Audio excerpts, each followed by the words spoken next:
Close ಆಗಿಲ್ಲ. Actually ಈ case open ಆಗಿದ್ದೆ ಈಗ.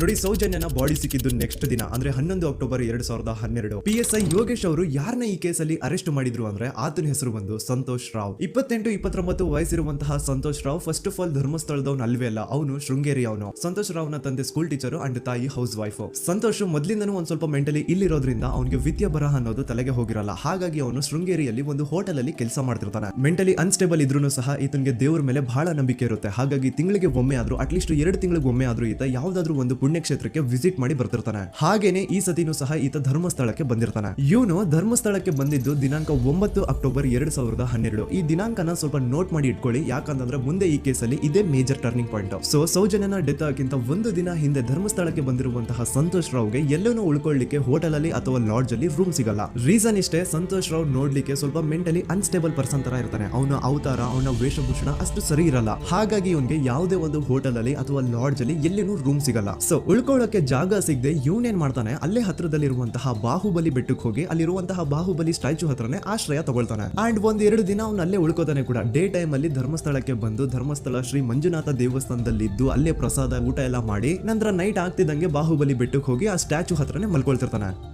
ಸೊ ಒಂದು ದಿನ ಅಂದ್ರೆ 11